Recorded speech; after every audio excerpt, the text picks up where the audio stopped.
y'all? This is Tracy, and you're locked into Music Exclusives TV. Today, I'm here with Krazy Dee, also known as the Prince of Coney Island, and we're going to be chopping it up. He is a young, upcoming hip hop artist of Ghanaian descent, so it's quite interesting. I'm super happy to have you in the studio here with us. How are you? Likewise, thank you for having me. I'm feeling great. I'm feeling great today. You know what I'm saying? We rocked out a show last night at Sony Hall. I just feel like I could take over the world right now. Let's do it then. Let's get it. Amazing. Now tell me a little bit about yourself because you're an upcoming artist, super talented, by the way, if y'all didn't know. So for the people who may not know, who is Krazy D? Great. And Krazy D, aka the Prince of Coney Island. Yes, ma'am. So I came up in Coney Island. I was born in Flatbush originally, but I came up in Coney Island from Ghanaian descent. And I'm a little bit Nigerian for the people that don't know. But yeah, I came up in Coney Island. I was really raised out there. Um, a little bit more about myself. I'm a very charismatic guy. I love to put my creativity into like make it come to life. I just love to do what I do.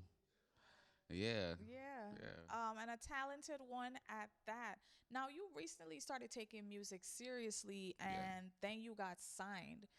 Tell me about that process when you started taking it seriously and you're like, I'm gonna really do this, and then getting signed by One Nation. So I really took music serious in 2020. I took it serious in 2020 because the pandemic was like crazy. So I really took that time to like lock in on my goals. Like I was looking at college and it was cool, but I was really getting more into the music. So I just took the time to lock in because there was really nothing else to do. So I took the time to hone in on my craft, and I just kept going to the studio, recording, recording, recording. A lot of those songs never even came out, but I was just getting that real practice in because I know like one of these days something gonna shake. And what was that moment like when you got the recognition, you deserve after putting in that work? Um,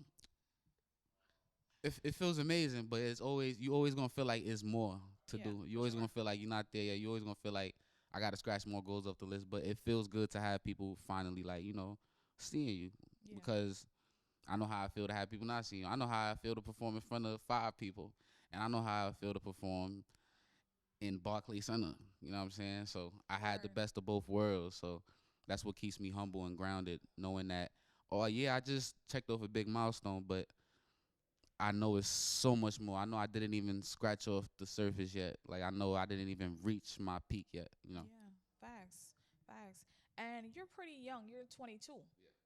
And for a 22-year-old, you've been through quite a lot. They don't even know the half. They see you, Yeah. they see you smiling and they feel like you ain't got no problems, but it's real problems.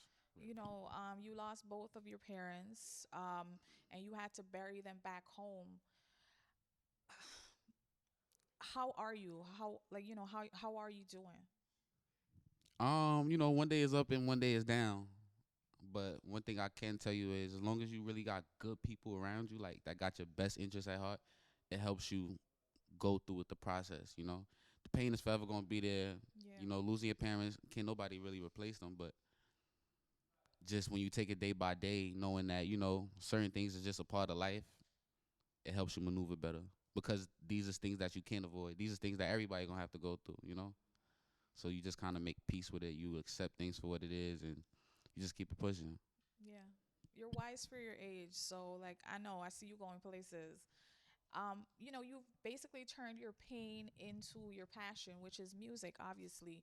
And you have this new single back then, which you said it's therapeutic because you were able to like kind of put that pain into the music. Tell us about that single. So the single back then is really I feel like everybody in their life has this like rebellious phase, and I feel like that's the phase I've been starting to enter because for so long I just feel like I've been playing small and just not really living up to my fullest potential because I'm trying to do what people want me to do. But now this time around I'm doing what I want to do. Yeah. So people turn their heads, but it's like I don't even care because this is like what I want to do, and it makes me feel good about it because whatever the outcome is, whether it's a good or bad outcome, I know that I'm responsible for it, not the next person. Yeah. You know? And being Ghanaian and then you have some Nigerian in you too. You do hip hop music. I know people are like, "Oh, you Ghanaian, but you do hip hop music." Tell me about that. So it's so crazy because like in a world full of Africans, they push me to do the hip hop stuff. But in a world full of Americans, they be like, "Yo, why don't you dip and dabble into Afro beats?"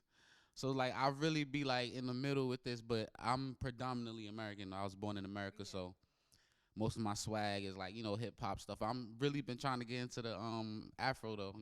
Like the people around me, they know I've been really dibbling and dabbling in it. So who knows in the future I might really come up with something. Afrobeats. Oh Yeah. yeah, for sure. Cause I be working on it. We'd love to see that. We'd love to see that. And what would your mom say seeing you, the progress that you're making? It's crazy because if you are an African, African parents, they're gonna tell you to go to school, stop doing all that other stuff, right? But my mom, she actually accepted it. Like, Wow. nah, my son is a star. Like she had people around the neighborhood calling her, "Oh, look at what your son just did," and that makes her feel good. Like, damn, my son making noise. Even though my mom is the person that'll tell you go to school and stay in school, she had this sort of understanding that just made me realize, nah, this is meant to be because this is an African parent. This is not no. Yeah. Because I know how African parents be. This is an African parent. So if she got the stamp of approval, then oh yeah, I'm in. I'm in the door. God, so she'd be so proud. Oh yeah, for sure. She always pushed me to even dive more into my culture. So I always bring up Ghana every time I talk because it's a part of me now. So you really tapped into the culture. You visit there a lot, and you know what's up. Oh yeah, for sure. Amazing. And you also shot the music video for the single back then.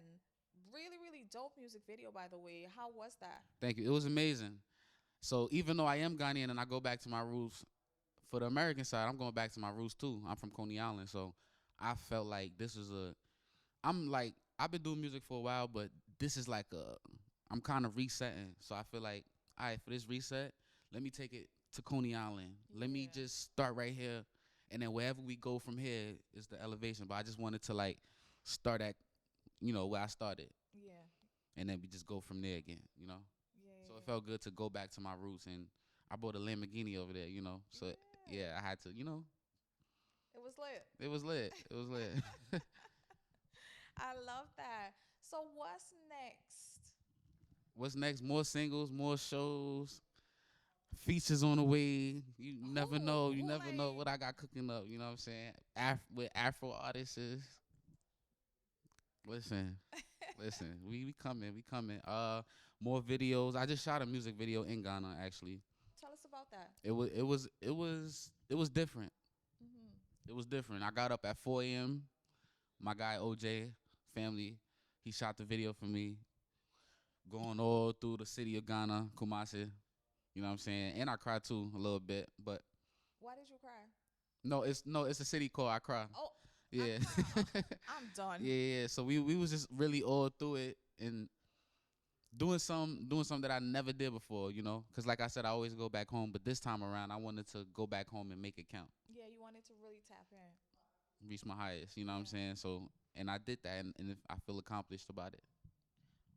Who's your dream collaboration? Um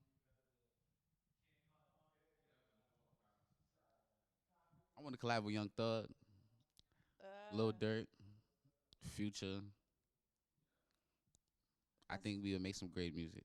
that's dope. That's dope. So you hear what's next? How can people tap in with you? I'm on Instagram and YouTube. I'm everywhere. Krazy Dee, KrazyDee on all platforms. KD. Amazing, amazing. Listen, Crazy D, thank you so much for stopping by. It was dope chopping it up with you, and we wish you the best. Thank you. Thank you for having me. And you're always welcome back. Oh yeah, for sure. We gotta come back. Yeah, yeah, yeah. We're gonna follow up for sure. All right, guys. Well, thank y'all for tuning in. This is Music Exclusives TV. Tracy with Crazy D, aka the Prince of Coney Island. Yeah.